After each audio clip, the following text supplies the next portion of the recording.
Welcome back, everybody, to Bears Talk Today. I am Michael DeFrancisco, joined by my favorite co-host, Justin Evans. Now, this is going to be a good episode. I'm excited. You know, the Bears snapped their two-game losing streak with a 24-18 home win against the Los Angeles Rams. There's a lot of good stuff to talk about today. What was kind of your first initial takeaways from the game yesterday? For myself, other than us having a touchdown before the third quarter, it was just that was very nice, right? But overall, I felt like our offense finally clicked. I felt like DeAndre Swift really had a breakout game, which is very phenomenal to see. And I just thought overall we seemed comfortable. And I feel like, when you play at home, you play better. So yes. I'm glad that we were able to get a win against a team that we had more talent to start with. Mm-hmm. So, yeah, what about yourself? Well, I think you hit the nail on the head. The Bears this year are 2-0 at home and they're 0-2 on the road. Yeah. Playing at home does have a positive effect, right? It does. And I thought the Bears, I think they played their best game of the year so far, which is encouraging. Hopefully the progress is linear here on out. Yeah.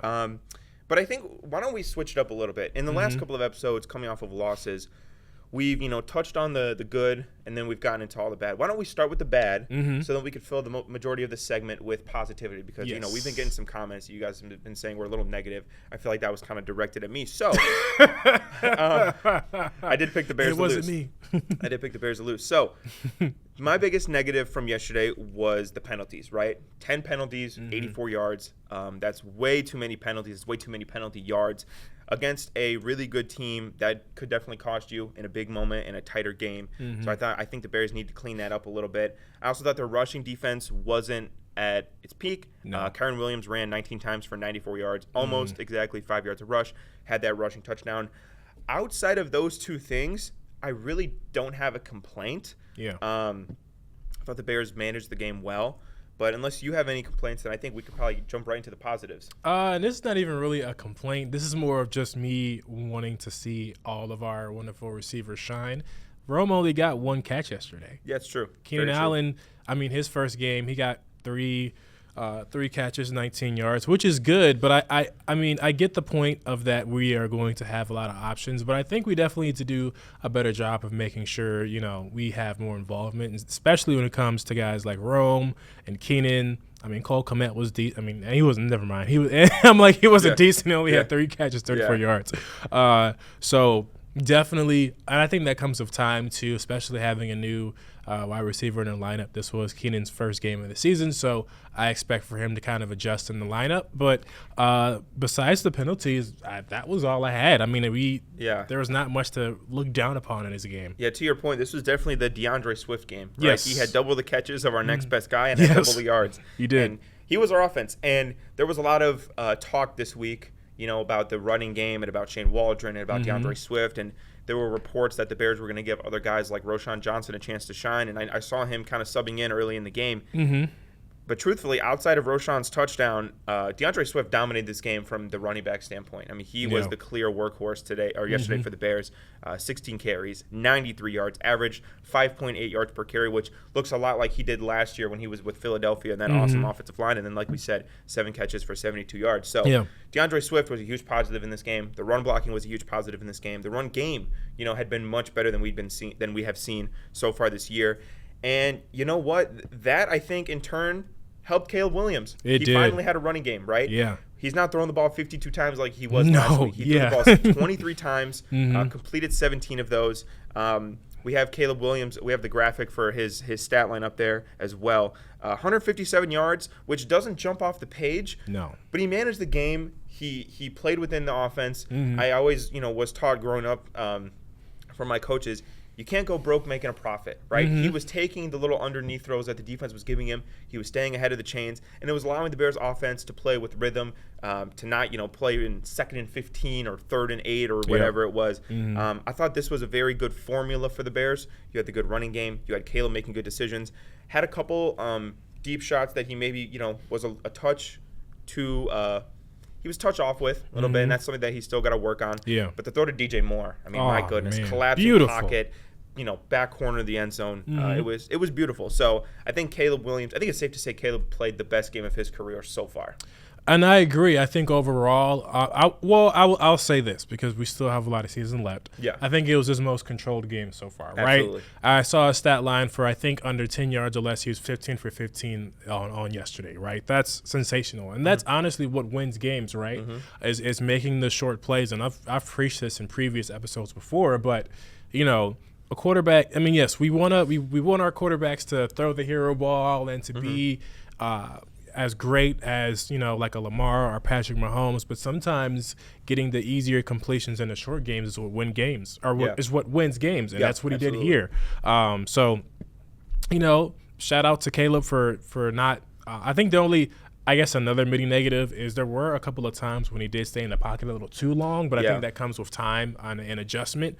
But safe to say that our O-line sort of held up, but not really. I mean, like, both quarterbacks took 3 sacks each, so it wasn't like it was like, oh my gosh, one O-line was better than the other. Yeah, we're not the 90s Cowboys. No, they're not getting all day. But overall, I thought he was really controlled. He played well. He seemed confident, and versus the other couple of games we had in the season where it was just a bunch of overthrows and kind of just almost there, and trying to make a play a little too much. Forcing some throws. No, but I agree. Like, look at the Chiefs since they traded away Patrick Mahomes, right? They're downfield passing, they're deep attack. You said Patrick Mahomes? Yeah. Patrick. No, I'm talking about Patrick Mahomes for a second. Oh, okay. The way that they play ever since they've traded Tyreek Hill. It's not all just deep shots and boundary plays. Yes. And I'm going to throw the ball. It's a lot of underneath stuff. It's a lot of just keeping the ball moving, getting those first downs, whatever. That's how Caleb. Sometimes you got to play that way, and that's how Caleb played yesterday. So I was very happy to see him play like that. I do agree. I'd maybe like to see him run a little bit more. Yeah. Maybe escape a few of those, but I'm okay. He's staying strong. He's staying confident in the pocket, which I really like. Speaking of the receivers, though, for a second, I am getting a little, I don't want to say concerned, but there's been a lot of miscommunications that he's had with DJ Moore. Yeah. And I'm wondering if maybe those two guys aren't on the same page. I saw DJ Moore after the game talk about, it was my fault. Like, on the play where I believe it was cover 2, DJ Moore had that inside release. Yeah. And kind of, Caleb kind of threw it over his head. And slowed down a little bit. Yeah, he slowed down a little bit. I think that was maybe a miscommunication. But, we'd like to see the Bears maybe hit those chunk plays a little bit more. Yeah. Because, again, yesterday they hit a lot of the short stuff. Maybe hit those chunk plays, I think, would unlock another level of this offense. But, the offensive line, they deserve major kudos. They were much better yesterday. They were. Matt Pryor, who, we were not happy with last week, filling in for Nate Davis. He was awesome. I mean, he was a mauler yesterday. It was great to see. Cole Kmet with some great blocks as well. Yes, but Justin, for sure. I think we would be remiss if we're talking about offense to not bring up the GOAT, the guy who comes in on fourth Shane downs. Waldron masterclass. I'm gonna need about 4 of these games before I even say a nice thing about Shane. No. Torrey Taylor was legitimately awesome in this game. Yes, he was. Legitimately awesome. When you take a punter in the 4th round, there's going to be some eyebrows raised. And I understand it, right? That guy better be like Joe Montana of punters. Yeah, and that might be what Torrey Taylor is. He is awesome. He had some punts perfectly placed, completely flipped the field. I mean, I think he had multiple 60-yard punts yesterday. He did. And, in the NFL today with all this offense and all of these, big plays and everything, we don't talk a lot about field position. No. And especially now with the new kickoff rule, the ball comes out to the 30-yard line. Field position favors the offense more than ever. Torrey Taylor absolutely flipped the field multiple times. He made the Rams go on 8, 9, 10, 11 play drives to get into scoring position.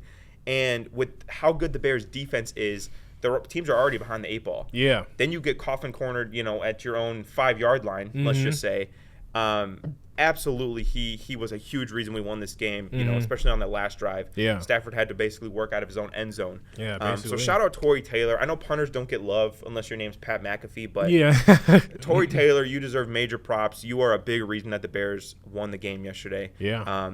And then, of course, the other positive, hey, our defense is pretty good. Yeah, right? Yeah. And, I mean, just looking at it yesterday, looking at this stat sheet, there are so many guys who contributed to our win yesterday. And, I think that's what is our strong suit. And I feel like this is slowly I don't want to say slowly because, obviously, we have a better quarterback than Mitchell Trubisky a couple of years ago. But, I think that's what most of our teams throughout the years have been known for is defense. So to see that be consistent, the saying's always defense wins championships. So I'm happy that we have a good defense. I mean, our offense is still kind of but you know what? We're picking up on that. Yeah. But yeah, man, it was. I just thought overall, like, there were so many guys that made so many great plays yesterday, and I mean that's what it's all about. It's a team game. I mean, there's no one person who can. I mean, yet partially yes, but all those guys went out there and played their best. So speaking of one person, how about our player of the game, Jaquan Brisker? Yes, definitely. Absolutely, defense is a team effort. But I thought Jaquan Brisker himself had a phenomenal day. He had 9 tackles. He had a sack. He had a pick, the game-winning pick. I'm going to give him credit for 2 picks because the one that he had against Stafford earlier in the game, I thought was a little bogus. Yeah, no. He stepped out of bounds, didn't reestablish himself, whatever. I'm going to say he had 2 interceptions, even though the Rams kind of got bailed out and they got a field goal from that drive. He was all over the field. He was running around making plays. He was, big against the run game. Like we said, he was a ball hawk, had 2 interceptions, had the sack on Matthew Stafford, on a key down late in the game. That is the type of game that you want to see from your hybrid safety, right? Yeah. We've seen it with guys like Kyle Hamilton. Last night he was all over the field. Wherever the ball is, he's at, right? And if the Bears can have a guy who is like a heat-seeking missile, like Jaquan Brisker, who is making plays all over the field, that just adds an element to your defense. That offense is just, they're hard to keep track of, right? It's hard to block a guy that fast. It's it's hard to account for him whenever he goes. So I thought great game from Jaquan Brisker. Absolutely. I'm not even going to lie to you guys. I know I've been negative. When the Rams got the ball back on that last drive, I texted Justin and I said, "Uh-oh, I don't have a good feeling about this." Right. I've seen this story one too many times with Matthew Stafford. I thought he was going to march down the field. He was going to score a touchdown, and the Bears were going to lose by a point. But Jaquan Brisker made that the shortest game-winning drive of all time. It was one play. It was an interception. So shout out to Jaquan Brisker for not leaving us in suspense. Man. He ended that game real quick. But he deserves a lot of credit. This defense deserves a lot of credit. Outside of the running game, which I said was a little sus for the Bears. I think the big stat in this game was that the Rams were 1 for 4 in the red zone. Yeah, and crazy. Every time you kick a field goal instead of scoring a touchdown, that's basically 4 points off the board for you. So the Rams basically left 12 points on the board. Because of how good the Bears were in the red zone. And I understand the Rams don't have Cooper Kupp and Puka Nacua, but Sean McVay is still a genius, and Matthew Stafford is still a phenomenal quarterback. We saw Matthew Stafford making a lot of plays in this game. Like he did not have a bad game. 20 of 29, 224 yards, no touchdowns with 1 interception. Yeah. But the Bears, they stiffened up when they got in the red zone. It was bend but don't break. They were giving them yards. They were letting them move between the 20s. They got down there and they couldn't score, and I think that's another big reason why the Bears won yesterday.